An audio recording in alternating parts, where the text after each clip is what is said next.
Hi friends, आप सभी का स्वागत है हमारे ऑनलाइन क्लासरूम चैनल पे। और इस वीडियो में मैं एक्सप्लेन करने वाली हूँ, सेम चैप्टर हम कंटिन्यू करने वाले हैं। क्लास 8 का सिविक्स का चैप्टर 2 अंडरस्टैंडिंग सेकुलरिज्म। देखिए, इसका काफ़ी ज़्यादा जो कंटेंट है मैंने अपनी प्रीवियस वीडियोस में एक्सप्लेन कर दिया। अगर आपने वो वीडियोस नहीं देखी है तो प्लीज़ देख लीजिएगा। तो देखिए, आज मैं आपको वो बताने वाली हूँ कि इंटरवेंशन जो स्टेट जो होती है वो किस तरह से हस्तक्षेप करता है डिफरेंट डिफरेंट सोसाइटीज़ में रिलेटेड टू रिलीजन। अगर किसी भी सोसाइटी में किसी भी रिलीजन में अगर उनको दिखता है कि किसी तरह की सोशल इविल है, तो उसको सुधारने के लिए ज़रूर पूरा अधिकार होता है स्टेट के पास कि वो इंटरवेंशन कर सकती है, यानी हस्तक्षेप कर सकती है। और जो कम्युनिटीज़ हैं जिन पे इस तरह के अत्याचार हो रहे हैं उनको सुरक्षा प्रदान करती है, अगर उनके फंडामेंटल राइट्स किसी भी तरह से वायलेट हो रहे होते हैं। तो देखिए, अब इसी चीज़ को और थोड़ा अच्छे से समझते हैं। जो इंटरवेंशन होता है स्टेट का, उसको एक तरह से can also be in the form of support. ठीक है, जो ये इंटरवेंशन होती है, जो सरकार करती है, जो देश की सरकार करती है, वो एक तरह का सपोर्ट भी प्रदान करती है। किसको सपोर्ट देती है, तो ये थोड़ा समझते हैं। जो इंडियन कॉन्स्टिट्यूशन होता है वो कई तरह के राइट्स देती है। ठीक है, तो इनमें से एक राइट जो है वो प्रदान करती है रिलीजियस कम्युनिटीज़ को।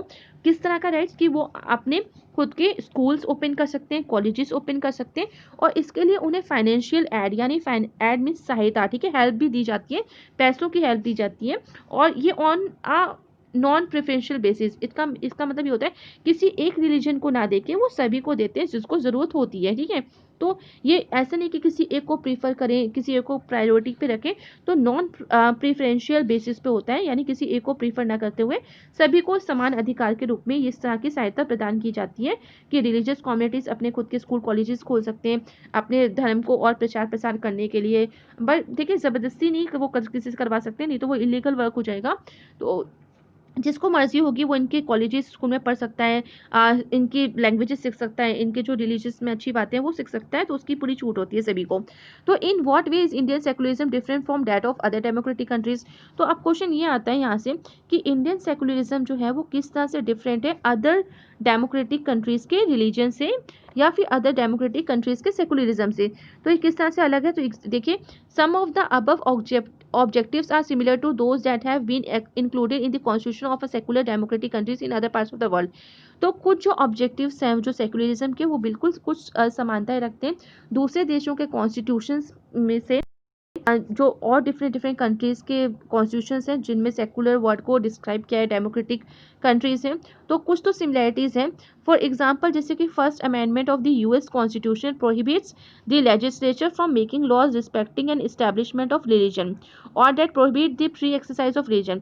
तो ये किससे रिलेटेड है, देखिए, जो यूएस कॉन्स्टिट्यूशन में जो पहले उनका अमेंडमेंट हुआ था, तो उसमें एक बात की गई थी कि जो लेजिस्लेचर है वो किसी तरह के जो लॉज नहीं मेक कर सकता है। ठीक है, प्रोहिबिट करता है, उसको रोकता है लेजिस्लेचर को from making laws respecting and establishment of religion, कि किसी एक रिलीजन को स्टैब्लिश करने की उसमें समान में उस तरह का प्रतिबंध लगाता है लेजिस्लेचर में।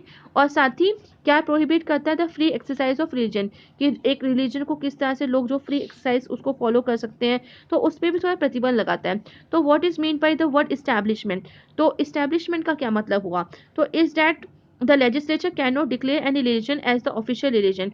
तो इस्टेब्लिशमेंट का मतलब ये होता है कि वो लेजिस्लेचर जो है वो किसी एक रिलीजन को जो है ऑफिशियल रिलीजन नहीं बना सकता है। ठीक है, उसको प्रमोट नहीं कर सकता, उसको आप कह सकते हो कि ऐसा नहीं है कि सिर्फ एक ही रिलीजन को ऑफिशियल रिलीजन कह दे देश का, कि नहीं हमारे देश में तो यही रिलीजन फॉलो होता है, तो इस तरह के कॉन्सेप्ट वहाँ पे फॉलो नहीं होता था। Nor can they give preference to one religion, तो यही चीज़ कि वो एक रिलीजन को प्रेफरेंस नहीं दे सकते, क्योंकि जब एक रिलीजन को प्रेफरेंस दी जाती है तो बाकी जो रिलीजन को फॉलो करने वाले लोग हैं वो सोचते हैं कि शायद उनका जो रिलीजन है वो इतना सुपीरियर नहीं है, इतना उसको प्रेफरेंस नहीं मिली है, तो इससे एक भेदभाव की जो फीलिंग है, डिस्क्रिमिनेशन की फीलिंग आ जाती है। तो आप कह सकते हैं लोग सेटिस्फाई नहीं हो पाते, उनको लगता है कि उनको इक्वलिटी नहीं मिलती।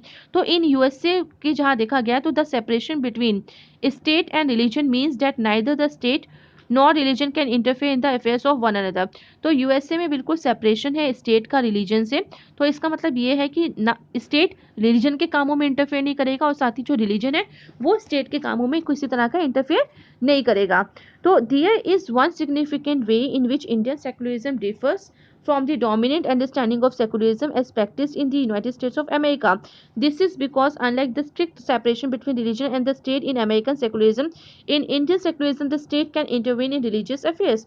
तो देखिए, एक बहुत जो मेन इंपॉर्टेंट सिग्निफिकेंट वे देखा जाए इंडियन सेकुलरिज्म किस तरह से डोमिनेंट अंडरस्टैंडिंग में सेकुलरिज्म में जो प्रैक्टिस होता है यूनाइटेड स्टेट्स ऑफ अमेरिका में, तो क्या चेंजेस हैं, ठीक है, क्या डिफरेंस है। तो डिफरेंस ये है कि जैसे हमने देखा कि अमेरिका में बिल्कुल एक सेपरेशन है, एक स्ट्रिक्ट सेपरेशन वो फॉलो करते हैं कि रिलीजन और स्टेट का, ठीक है, रिलीजन स्टेट के कामों में दखल अंदाजी नहीं करेगा और स्टेट रिलीजन के कामों में कोई दखल अंदाजी नहीं करेगा।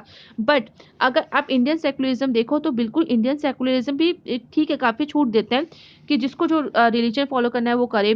किसी बट इसके साथ ही वो ये चीज़ भी चेक करता है कि इंडियन सेकुलरिज्म में जो स्टेट है, जो गवर्नमेंट है, उसको पूरा अधिकार है कि वो किसी के रिलीजियस अफेयर में अगर वहाँ पे किसी तरह की बुराइयां हैं, उसके वजह से, जो उनके रिलीजन की वजह से अगर किसी और रिलीजन या उनके खुद के रिलीजन के लोगों को ही किस तरह की प्रॉब्लम हो रही है, उनके फंडामेंटल राइट्स वॉलेट हो रहे हैं, तब बिल्कुल इंडियन सेकुलरिज्म के अकॉर्डिंग जो स्टेट है उसको पूरा अधिकार है कि वो हस्तक्षेप करे, वो इंटरफेयर करे उनके रिलीजियस मैटर्स में और फाइंड आउट करे कि क्या सच है क्या गलत है।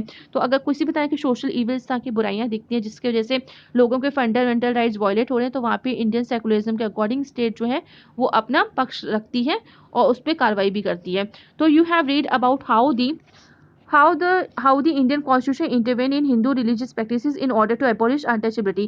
तो इसके बारे में हमने पढ़ा था कि किस तरह से जो स्टेट है उसने इंडियन कॉन्स्टिट्यूशन के अकॉर्डिंग, जो सेकुलरिज्म के अकॉर्डिंग, किस तरह से जब हिंदू रिलीजियस प्रैक्टिसेस में जैसे अनटचेबिलिटी को फॉलो किया जाता था, जिसमें से आपने देखा कि किस तरह से एक ग्रुप के लोग जो अपर कास्ट के लोग थे वो किस तरह से डोमिनेट करते थे लोअर कास्ट के लोगों के, उनको उनके जो ह्यूमन राइट्स थे, जो भी फंडामेंटल राइट्स थे, उनको वॉयलेट करते थे।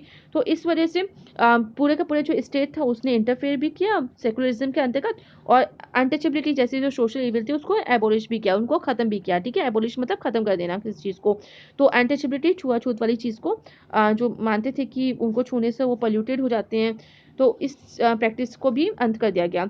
In Indian secularism, though the state is not strictly separate from religion, it does not maintain a principal distance versus religion। देखिए अगर इंडियन सेकुलरिज्म में देखा जाए तो स्टेट जो है वो काफ़ी स्ट्रिक्ट नहीं होता कि वो रिलीजन को स्टेट से दूर रखे और एक कह सकते हो एक मेंटेन करके चले प्रिंसिपल्स, डिस्टेंस वर्सेस रिलीजन, क्योंकि देखिए ये दोनों चीज़ें एक दूसरे से कनेक्टेड ही होती हैं। This means that any interference in religion by the state has to be based on the ideals laid out in the constitution. तो अगर किसी भी तरह की इंटरफेरेंस हो रही है रिलीजन में, ठीक है, किसके द्वारा, स्टेट के द्वारा, तो ये किस बेस पे होना चाहिए, जो कॉन्स्टिट्यूशन में लिखे गए हैं, जो आइडियल्स लिखे गए हैं कॉन्स्टिट्यूशन में उसके अकॉर्डिंग ही इस चीज़ को फॉलो किया जाए तो अच्छा होगा। This ideal serve as the standard through which we can जज whether the state is or is not behaving according to secular principles. तो देखिए इस तरह से हम समझ सकते हैं कि जो स्टेट है जब वो इंटरफेयर करता है तो क्या वो इंडियन कॉन्स्टिट्यूशन के अकॉर्डिंग इंटरफेयर कर रहा है या अपनी मर्जी से कोई भी जो गवर्नमेंट है वो अपनी मर्जी चला रही है। क्योंकि देखिए जो यहाँ की गवर्नमेंट होती है उनको पूरा का पूरा इंस्ट्रक्शन जो भी कॉन्स्टिट्यूशन में चीज़ें मेंशन की गई हैं उसके अंतर्गत संविधान में रह के ही काम करने की अनुमति होती है। ऐसा नहीं कि वो अपनी खुद के अनलिमिटेड पावर्स यूज़ करके किसी भी रिलीजन में इंटरफेयर कर सकते हैं। तो ये चेक करना भी बहुत ज़रूरी है कि जो स्टेट है वो किस तरह से बिहेव कर रहे हैं अकॉर्डिंग टू सेकुलर प्रिंसिपल जो कॉन्स्टिट्यूशन में लिखे हैं, क्या उसके अकॉर्डिंग ही काम कर रहे हैं या नहीं कर रहे हैं। इसके बाद देखिए जो इंडियन स्टेट होता है वो सेकुलर तो है ही और साथ ही बहुत ही वेरियस वेज में काम करती है जिससे कि वो लोगों को रिलीजियस डोमिनेशन से बचाती है, प्रिवेंट करती है। इंडियन कॉन्स्टिट्यूशन जो है वो गारंटी करता है, देता है फंडामेंटल राइट्स को लोगों को यानी सिटीजन्स को यहाँ पे, और किस बेसिस पे देता है, ये सेकुलर प्रिंसिपल्स पे, ठीक है, सेकुलर प्रिंसिपल्स फिर से वही रिलीजन को लेके कि सब यहाँ पे फ्री है, जो रिलीजन चाहे वो प्रैक्टिस करें, फॉलो करें, और नहीं करना तो वो ना करें। तो however this is not to say that there is no violation of this rights in Indian society. पर इसके साथ हम ये नहीं कह सकते कि लोगों के राइट्स जो है वो यहाँ पे वॉयलेट नहीं होते। इंडियन सोसाइटी में आप देखो तो काफ़ी बार हमने देखा है कि वॉयलेशन होता है राइट्स का, इन राइट्स का। कभी कभी लोगों से ज़बरदस्ती कोई धर्म फॉलो किया करवाया जाता है या धर्म के नाम पे कई बार आपने देखा होगा दंगे भी होते हैं यहाँ पे। तो Indian it is precisely because such violations happen frequently that we need a constitutional mechanism to prevent them from happening।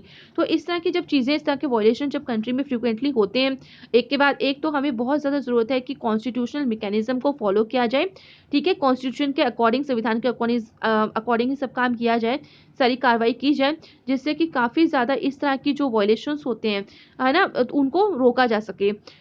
The knowledge that such rights exist make us sensitive to their violations and enables asked to take action when this violations take place. तो इस तरह की knowledge जब हमें इस तरह के rights की मिल जाएगी, फंडामेंटल राइट्स की, ये हमारा राइट है, फंडामेंटल राइट है to choose any religion of our wish own wish.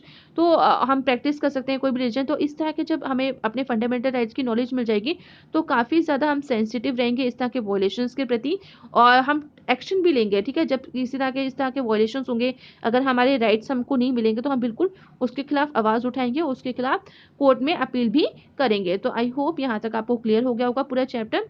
So thank you everyone and please like share subscribe this channel for more updates.